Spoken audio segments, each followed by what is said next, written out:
Welcome back to फिल्मी loop. आज हम जिस मूवी की कहानी आपके लिए लेकर आए हैं उसका नाम है चार्ली सेंट क्लाउड, जो साल 2010 में आई एक सुपरनैचुरल ड्रामा फिल्म है। कहानी की शुरुआत में चार्ली नाम के एक लड़के को दिखाया जाता है जो अपने छोटे भाई सैम के साथ एक बोटिंग कंपटीशन में हिस्सा ले रहा होता है।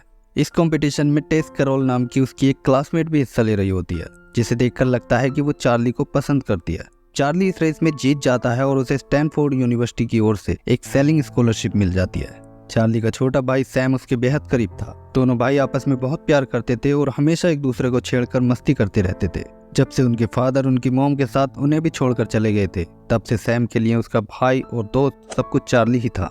सैम इस बात से उदास हो जाता है कि पढ़ाई के लिए अब वो उससे दूर चला जाएगा। चार्ली भी उससे दूर नहीं जाना चाहता था, लेकिन इस बारे में वो कुछ भी नहीं कर सकता था। सैम को उदास देखकर वो उससे वादा करता है कि जब तक उसका कॉलेज शुरू नहीं हो जाता तब तक वो उसके साथ रोज पूरे 1 घंटे तक बेसबॉल कैच की प्रैक्टिस किया करेगा।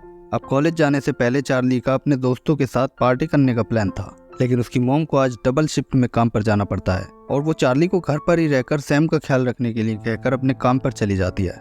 उनके जाने के बाद चार्ली रात को चुपके से उठकर घर से बाहर निकलता है और कार लेकर दोस्तों की पार्टी में जाने लगता है, लेकिन सैम उसे पकड़ लेता है और उसे अपने दोस्त के घर पर छोड़ने के लिए कहता है।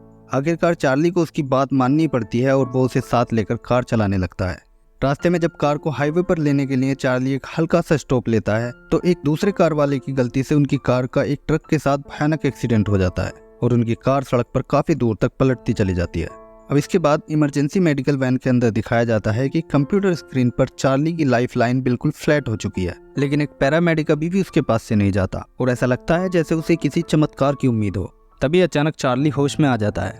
ये देखकर वो पैरामेडिक ऊपर देखता है और अपने गले में पड़े एक मेडेलियन को चूमता है। अब होश में आते ही चार्ली अपने भाई सैम को देखने लगता है, लेकिन सैम उसके बराबर में ही अब एक लाश के रूप में पड़ा हुआ था। उसे देखकर वो बुरी तरह रोने लगता है और रोते हुए बार बार यही कहता है कि वो अपने भाई को छोड़कर नहीं जा सकता। इसके बाद सैम के फ्यूनरल में दिखाया जाता है कि चार्ली को सैम की बेसबॉल और ग्लव्स उसकी कब्र में डालने के लिए बोला जाता है, लेकिन वो ये चीजें कब्र में डालने की बजाय इन्हें लेकर रोते हुए जंगल की ओर भागना शुरू कर देता है। भागते हुए जंगल में एक जगह जाकर वो गिर जाता है, लेकिन जैसे ही वो सर उठाकर देखता है तो सामने उसका भाई सैम खड़ा होता है, जो कहता है कि वो प्रैक्टिस के लिए लेट आया है। उसे देखकर चार्ली के होठों पर मुस्कुराहट आ जाती है। उससे वादा करता है कि चाहे कुछ भी हो जाए, आज से वो रोज शाम का सूरज डूबते ही उससे मिलने आया करेगा। अब 5 साल बाद दिखाया जाता है कि चार्ली उसी कब्रिस्तान में केयर टेकर की नौकरी कर रहा होता है जहाँ उसके भाई सैम को दफनाया गया था। उस एक्सीडेंट के बाद वो ना तो पढ़ाई के लिए कॉलेज गया और ना ही फिर कभी उसने बोट को हाथ लगाया। उसकी मॉम भी अब यहाँ से कहीं और शिफ्ट हो गई थी, लेकिन चार्ली ने यहीं रहने का फैसला कर लिया था। एक दिन वो सुबह उठकर काम पर जाता है और कब्रिस्तान पहुंचकर दूसरे केयरटेकर एलिस्टर से मिलता है, जो उसका बहुत अच्छा दोस्त भी होता है। आज यहाँ उसे वो लड़की टेस भी मिलती है जो हाई स्कूल के दिनों में उसे पसंद करती थी, और कहीं ना कहीं चार्ली भी ये बात जानता था। वो अपने फादर की कब्र पर लगे फूलों को लेकर एलिस्टर के ऊपर चिल्लाने लगती है, लेकिन जैसे ही उसकी नजर चार्ली के ऊपर पड़ती है तो वो एकदम से शांत हो जाती है। चार्ली उससे कह देता है कि वो उसके फादर की कब्र पर उसकी पसंद के फूल लगा देगा। अब टेस के जाने के बाद जब वो फूल लेकर आता है तो कब्रिस्तान में उसे उसके हाई स्कूल का दोस्त सोलिवन मिलता है, जो सेना में एक बड़ा अफसर बन गया था। चार्ली उससे बात करने लगता है, लेकिन एलिस्टर जब उधर देखता है तो वहाँ उसे चार्ली के अलावा कोई भी दिखाई नहीं देता। दरअसल सोलिवन सेना में मारा गया था और चार्ली को भी ये बात अच्छी तरह मालूम थी, क्योंकि इस वक्त वो बिल्कुल उसकी कब्र के पास खड़ा था। एलिस्टर के लिए ये कोई नई बात नहीं थी। चार्ली उसे ऐसे ही अकेले में बातें करते हुए अक्सर दिखाई दे जाता था। अब काम से लौटकर चार्ली बेसबॉल और ग्लव्स उठाता है और शाम का सूरज डूबते ही जंगल की ओर निकल जाता है। हर रोज की तरह यहाँ वो अपने भाई सैम से मिलता है और उसके साथ बेसबॉल की प्रैक्टिस करता है। दोनों भाई काफी सारी बातें भी करते हैं और आखिर में मस्ती करते हुए एक तालाब में कूद जाते हैं, लेकिन तालाब से बाहर सिर्फ चार्ली निकलता है, क्योंकि उनका 1 घंटा पूरा हो चुका था और अब सैम उसके सामने से जा चुका था। अगले दिन एक स्टोर से बाहर निकलते हुए चार्ली को वही पैरामेडिक मिल जाता है जो एक्सीडेंट के वक्त दिखाया गया था। उसका नाम फ्लोरियो फेरेंटे होता है। वो चार्ली को अपने साथ कॉफी पीने के लिए बुलाता है और उसकी पिछले 5 साल की जिंदगी के बारे में जानने की कोशिश करता है। वो कहता है कि उसे ये दूसरी जिंदगी किसी खास मकसद के लिए मिली है और वो मकसद उसे कब्रिस्तान में रहकर नजर नहीं आएगा। इसके लिए उसे यहाँ से बाहर निकलना होगा। फ्लोरियो की बातें आज उसे अंदर तक चोट पहुंचाती हैं, क्योंकि चार्ली बहुत ही टैलेंटेड स्टूडेंट था और जिंदगी में बहुत कुछ हासिल कर सकता था, लेकिन वो अपने भाई को छोड़कर नहीं जाना चाहता था। हालांकि उसे ये बात अच्छी तरह मालूम थी कि उसका भाई अब असली दुनिया का हिस्सा नहीं है, फिर भी सैम के साथ गुजरने वाला 1 घंटा उसके लिए हर चीज से ज्यादा कीमती था।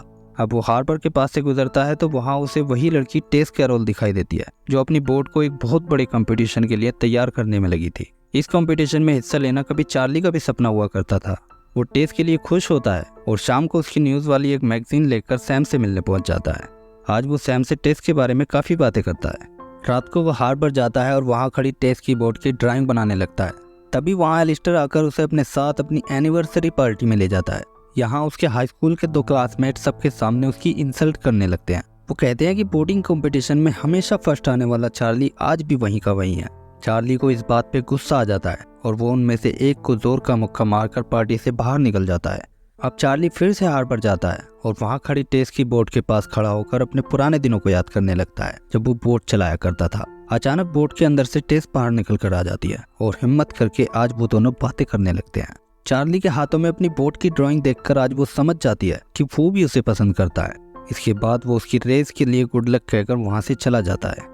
अगले दिन टेस अपनी रेस की प्रैक्टिस के लिए बोट लेकर चल देती है।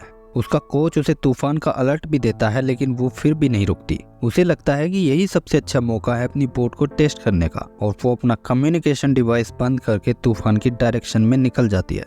इधर शाम को चार्ली सैम से मिलने जाता है। आज बेसबॉल कैच की प्रैक्टिस करते हुए अचानक तेज बारिश आ जाती है और दोनों भाई बारिश के पानी में काफी देर तक मस्ती करते रहते हैं। अगली सुबह वो कब्रिस्तान जाता है और तेज आवाज करके वहाँ से कुछ पक्षियों को भगाने लगता है। इस आवाज से अपने फादर की कब्र के पास बैठकर सो रही टेस घबरा कर उठ जाती है। चार्ली नोटिस करता है कि उसके माथे पर चोट लगी थी और उसे चक्कर भी आ रहे थे। चार्ली उसे अपने साथ अपने कॉटेज ले जाता है और उसकी चोट की सफाई करके कुछ दवाई लगा देता है। टेस उसे बताती है कि वो अपनी बोट के साथ कल रात के तूफान में फंस गई थी। टेस चार्ली से उसकी पर्सनल लाइफ के बारे में कुछ बातें करने की कोशिश करती है लेकिन चार्ली इस बात को टाल देता है क्योंकि थोड़ी ही देर में उसे सैम से मिलने जाना था। अब टेस यहाँ से जाते हुए कहती है कि वो 6 महीने की इस रेस के बाद ही उससे मिल सकती है। ये सुनकर चार्ली दौड़कर उसके पीछे जाता है और उसे आज रात के डिनर के लिए इनवाइट करके सैम से मिलने चला जाता है। सैम के साथ कैच प्रैक्टिस के बाद रात को वो अपने कॉटेज में टेस के साथ डिनर करता है। टेस उससे यहाँ बॉक्स में रखे कुछ सामान के बारे में पूछती है तो वो बताता है कि ये सारा सामान उसके भाई सैम का है। इसके बाद बातों बातों में जब वो करीब आने लगते हैं तो टेस कहती है कि उसे अब जाना चाहिए। चार्ली भी उसे रोकने की कोशिश नहीं करता और वो बाहर चली जाती है। इसकी थोड़ी ही देर में उसके दरवाजे पर एक नॉक होती है और अंधेरे जंगल में से टेस की आवाज आती है जो चार्ली से उसे ढूंढने के लिए कह रही थी। इस तरह वो दोनों काफी रात तक आंख में चोली खेलते रहते हैं और आखिर में जंगल के एक कोने में एक दूसरे के प्यार में खो जाते हैं। अगली सुबह जंगल में चार्ली की आंख खुलती है तो वो अकेला होता है। वो अपने कॉटेज पहुंचता है तो उसके दरवाजे पर उसे एक पेपर टंगा हुआ मिलता है जिसके एक तरफ एक बोट का स्केच था और दूसरी ओर लिखा था कि मुझे आकर ढूंढ लो। इसे पढ़कर वो दौड़ता हुआ हार्बर जाता है जहां टेस उसे एक बोट पर बैठी हुई मिलती है। अब चार्ली भी उस बोट पर चढ़ जाता है और 5 साल के लंबे वक्त के बाद आज वो फिर से बोट चलाता है। इससे उसे बहुत खुशी मिलती है और वो इसके लिए टेस का शुक्रिया करता है। टेस यहाँ उसे एक पोएम सुनाती है और बताती है कि ये उसके फादर की फेवरेट पोएम थी। इस तरह वो दोनों शाम तक बातें करते रहते हैं और 5 साल में आज पहली बार चार्ली भूल जाता है कि उसे सैम से भी मिलने जाना है। अब शाम को जैसे ही तोप का गोला छूटता है तो चार्ली एकदम से उठकर जंगल की ओर भागने लगता है लेकिन जब वो वहाँ पहुँचता है तो सैम वापस जा रहा होता है। चार्ली उसे आवाज देकर रोकता है तो वो गुस्से में रोते हुए कहता है कि वो उसे भूलता जा रहा है इसीलिए आज वो लेट आया है। सैम कहता है कि उसके बिना उसे अपना वजूद मिटता हुआ सा लगने लगता है। चार्ली उसे कहता है कि आज के बाद ऐसा कभी नहीं होगा। तभी पीछे से टेस आ जाती है लेकिन उसे चार्ली के अलावा यहाँ कोई दिखाई नहीं देता। वो अब सारी बात समझ जाती है और चार्ली का हाथ पकड़कर कहती है कि हर किसी को एक न एक दिन इस दुनिया से जाना होता है, इसलिए उसे अब सैम को भी जाने देना चाहिए। लेकिन चार्ली उससे अपना हाथ छुड़ाकर कहता है कि वो सैम को नहीं खो सकता और इसके बाद वो सैम के पीछे जंगल में चला जाता है। अगले दिन टेस चार्ली से मिलने जाती है तो रास्ते में उसे अपनी एक फ्रेंड दिखती है। टेस उसे आवाज़ देती है लेकिन वो उसकी आवाज़ नहीं सुनती और उसके बराबर से ऐसे निकल जाती है जैसे उसने टेस को देखा ही ना हो। टेस को ये बात बहुत अजीब लगती है लेकिन जब वो एक दुकान के शीशे में देखती है तो हैरान रह जाती है क्योंकि शीशे में उसे अपना रिफ्लेक्शन दिख ही नहीं रहा था। इधर एक कैफे में चार्ली अपने दोस्त एलिस्टर के साथ कॉफी पी रहा होता है। तभी टेस के कोच के साथ कुछ पुलिस वाले वहां आते हैं और बताते हैं कि टेस कैरोल समुद्र में अपनी बोट के साथ 3 दिन से लापता है। ये सुनकर चार्ली हैरान रह जाता है और दौड़ता हुआ टेस के फादर की कब्र के पास पहुंचता है। यहाँ टेस उसे उसी हालत में मिलती है जैसे 3 दिन पहले मिली थी लेकिन उसे यकीन नहीं हो पा रहा था कि वो मर चुकी है। वो याद करने लगती है कि आखिरी बार उसने केप फ्लैटरी नाम की चट्टान से आती हुई रोशनी देखी थी। चार्ली कहता है कि मरते वक्त सभी को वो तेज रोशनी दिखाई देती है और एक्सीडेंट के वक्त उसने भी उस रोशनी को देखा था। ये बात सुनकर टेस रोने लगती है और धीरे धीरे चार्ली के सामने से ओझल हो जाती है। चार्ली को टेस की मौत का बहुत दुख होता है और वो घर आकर सारी चीजें इधर उधर फेंकने लगता है। इसके बाद शाम को वो फिर से बेसबॉल और ग्लव्स लेकर सैम से मिलने जाता है। वो सैम को टेस की मौत के बारे में बताता है और बस उसी के ख्यालों में खोया रहता है। अब रात को उससे मिलने फ्लोरियो की वाइफ आती है। वो उसे फ्लोरियो की मौत की खबर देती है और कहती है कि वो अपना मेडालियन उसे देना चाहता था। उसके जाने के बाद चार्ली उस मेडालियन को हाथ में लेकर देखने लगता है। इस मेडालियन पर सेंट जूड की तस्वीर थी, जिन्हें मुसीबत और नाउम्मीदी में उम्मीद जगाने वाला सेंट माना जाता है। तभी उसकी नज़र नीचे पड़े पेपर के उस टुकड़े पर पड़ती है जिस पर उस रात टेस ने खुद को ढूंढने की बात लिखी थी। चार्ली को अचानक यह एहसास होता है कि टेस अभी मरी नहीं है बल्कि कोमा में है, और कोमा में जाने से पहले शायद वो यही चाहती थी कि काश चार्ली उसे ढूंढने के लिए आ जाए। ये सोचते ही वो दौड़कर एलिस्टर के पास जाता है और वो दोनों टेस के कोच टिंक की बोट लेकर भागने लगते हैं। लेकिन टिंक उन्हें देख लेता है और छलांग लगाकर वो भी बोट पर चढ़ जाता है। जब उसे पता चलता है कि चार्ली बोट को केप फ्लैटरी ले जा रहा है तो वो कहता है कि टेस वहाँ कैसे हो सकती है, क्योंकि वो चट्टान टेस की आखिरी लोकेशन से 20 किलोमीटर दूर है। फिर भी वो दुआ करता है कि चार्ली का अंदाजा सही निकले। अब शाम हो जाती है और जंगल में सैम चार्ली के आने का इंतजार करता रहता है।